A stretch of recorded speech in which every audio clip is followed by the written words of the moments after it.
नवनवीन व्हिडिओ पाहण्यासाठी व आमच्या सोबत राहण्यासाठी चॅनलला सबस्क्राईब करायला विसरू नका।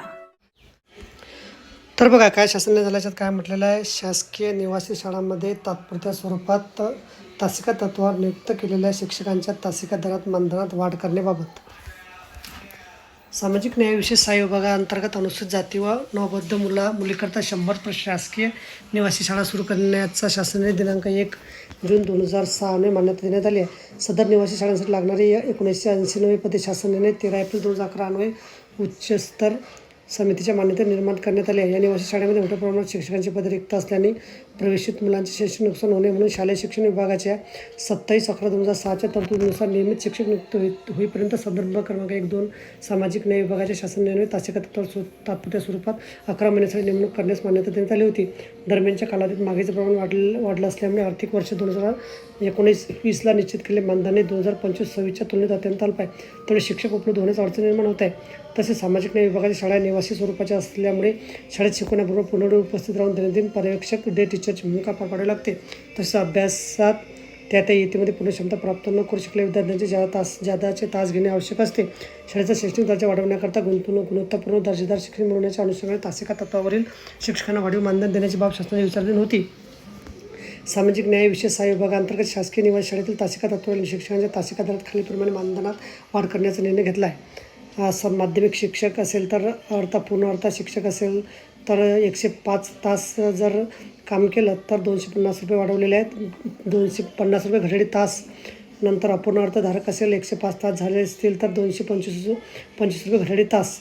प्राथमिक शिक्षकासाठी प्रशिक्षित असेल तर 105 तास त्याचा आहे 225 आणि प्रशिक्षित असेल तर त्याचा आहे 205।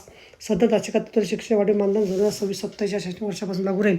सदर शिक्षकांच्या मानधनासाठी येणारा खर्च संबंधित लेखाशासकांनी मंजूर अनुदानातून भागवण्यात यावा। या शिक्षकांनी शालेय वेळेत वर्गात अध्यापन करावे। तसेच अभ्यासाची त्या इयत्तेमध्ये पूर्ण क्षमता प्राप्त करू शकलेल्या विद्यार्थ्यांसाठी जास्त तास घेणे। तसेच शाळेत पूर्ण उपस्थित राहून दैनंदिन पर्यवेक्षकची भूमिका पार पाडावी लागणार। यासाठी वरील मंजूर दराने मानधन अनुदेय राहील।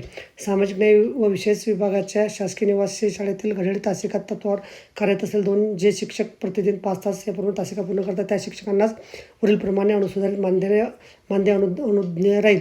सामान्य प्रश्न विभागाचे शासन परिपत्रक 25 ऑगस्ट 2005 विचारात घेतले असता तासिका तत्त्वावर शिक्षकांची नियुक्ती केवळ तात्पुरत्या स्वरूपात व्यवस्था आहे। त्यामुळे नियमित शिक्षकांची सेवा उपलब्ध झाल्यानंतर त्या सेवा आपोआप संपुष्टात येईल।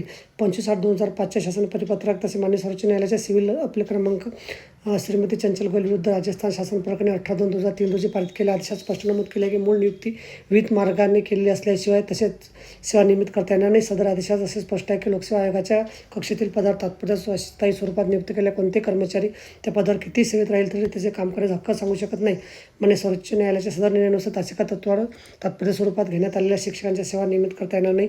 विद्यार्थ्यांचे शैक्षणिक नुकसान होणे म्हणून तात्पुरते व्यवस्था आहे त्याची संबंधित शिक्षण माहिती असणं आवश्यक आहे। त्यांनी वस्तुस्थिती स्वीकारून तासिका तत्त्वावर नियुक्ती स्वीकारल्यानंतर त्यानंतर सेवा नियमित करावी अशी भिन्न भूमिका घेता येणार नाही। वरील बाबी अनुषंगिक बाबी संदर्भात ₹500च्या स्टॅम्पवर करारपत्र बंधनपत्र घेण्यात यावे। तसे प्रस्तुत प्रकरणी संदर्भातील शासनाने 30/11/2013 व 29/5/2019 मधील इतर तरतुदी पूर्वीप्रमाणे लागू राहतील। तर बघा अशा प्रकारे अत्यंत महत्त्वाची माहिती आपल्याला समजली असेल। व्हिडिओ सुद्धा आवडल्यास लाईक करा आणि शेअर करायला विसरू नका। धन्यवाद।